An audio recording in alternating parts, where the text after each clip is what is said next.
Hello students, welcome back to social science class. So as in the previous videos, we finished our first lesson. We shall do the second lesson, that is from trade to power. So let's start. So children, before going to the lesson, we shall read a story. The name of the story is Even the Black Gold Has a Story to Tell. So let's read. Friends, I am Pepper. Can I invite you to the Europe a few centuries ago? So Pepper is inviting us to Europe. How was it a few centuries ago? So the rural folks in Europe would kill some of their cattle for meat and preserve it for the prolonged winter season. So rural folks in Europe would kill some of their cattle for meat, and they would preserve that meat for the winter season. The heavy snowfall in the winter was not favorable for the grass to grow in the cattle fields. So in the winter season there was heavy snowfall, so it was not favorable to grow grass in the cattle fields. Both the people and cattle faced shortage of food during the winter season. But sorry. The solution for this was to preserve the cattle meat as food for winter. So the solution to get food is to preserve the cattle meat as food for the winter. Remember that there was neither electricity nor refrigerator of any kind during that time.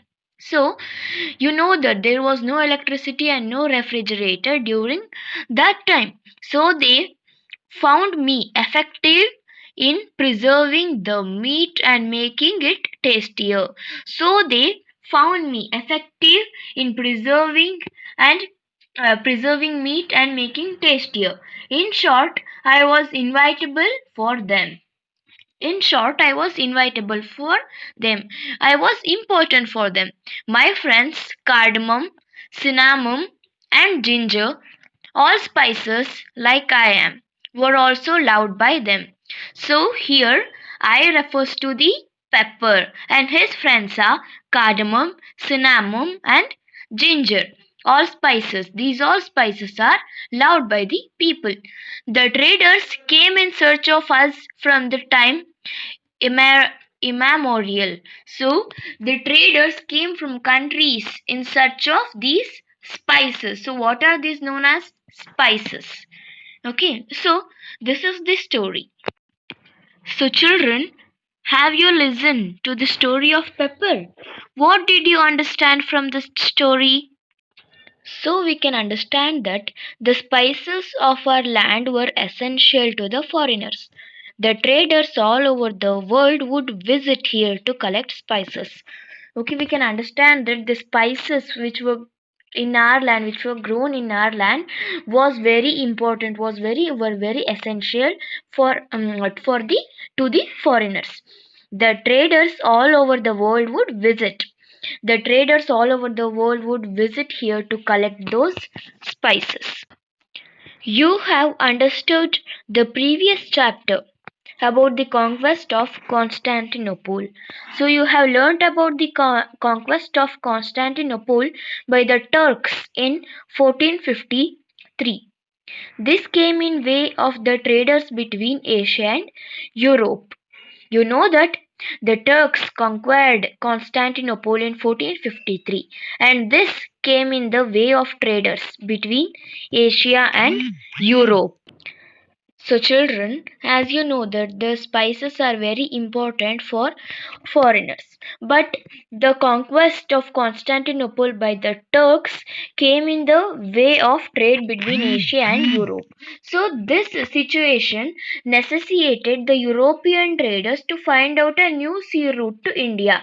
There is no other option for them. They had to find out a new sea route to India. So, with the discovery of this sea route to India, the Portuguese, the Dutch, the English, and the French reached India for the purpose of trade. The topic which we are going to learn now is from Portugal to Calicut. It was a sunny morning in the month of May 1498. So, there was a sunny morning in the month of May 1498. Three huge ships anchored at Cappard near Calicut. In that day, three huge ships anchored at Cappard, where it is in Calicut. The language and dress code of the mariners in these ships were quite different from the native people. So the language and the dress code of those people were quite different from the native people. They were a group of sailors from Portugal under the leadership of Vasco da Gama.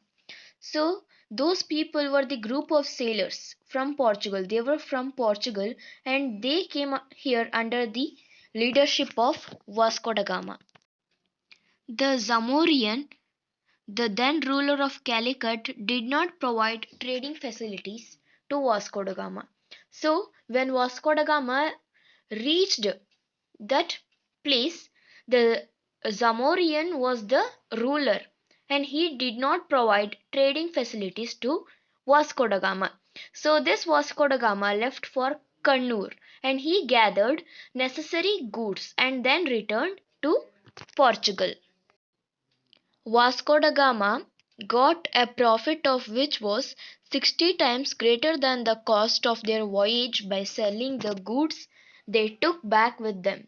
So children, when the Vasco da Gama reached Kannuru, before leaving to the Portugal, he he gathered some of the necessary goods. So by selling them, he got 60 times greater than their voyage. He got 60 times greater cost than their voyage by selling those goods. Almeida and Albuquerque, two sailors from Portugal, reached here for trade following Vasco da Gama. Goa, Daman, and Diu were the major centers of the Portuguese. So these two sailors from Portugal also reached India for the trade following Vasco da Gama. Goa and Daman and Diu were the major centers of these Portuguese. They constructed St. Angelo Fort at Kannuru and Kottapuram Fort in Thrissur district. The Portuguese were also known as Paranquis. So these constructed St. Angelo Fort in Kannuru and Kottapuram Fort in Thrissur district, and Portuguese were also known as the Paranquis. Agricultural crops like pineapple, guava, papaya, red chili, cashew, tobacco, etc., that are found in Kerala now were introduced by the Portuguese.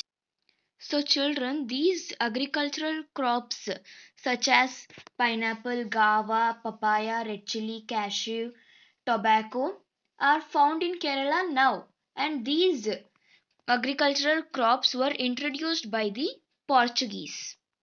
The widespread use of printing machine and the development of art from Chavitunnathakam were some of the impacts of Indo-Portuguese relationship. So there was a widespread use of printing machine and the development of a art form known as Chavitunnathakam were some of the impacts of Indo-Portuguese relationship. So children, this is the art form. Portuguese could not establish many trade centers in India. So, children, though Portuguese reached India, but they could not establish many trade centers in India. So, let's see what are the reasons for them. So, children, the first reason is they did not have enough economic and military resources to compete with the other European powers. So, these Portuguese did not have enough economic powers and military resources to compete with the other European powers such as French, English, and Dutch. And the second is they faced resistance from the native forces. And the second is they were facing resistance from the native forces. Kunhalli Maraccas, the admirals of Zamorian's naval force, led the resistance against the Portuguese in the Malabar region. So this Kunhalli Maraccas were the admirals of Zamorian's naval force, and they led resistance against the Portuguese in the Malabar region. Thank you, children. So in the next video we shall continue with this lesson. If you like my video, please like, share and subscribe to my channel for more lessons.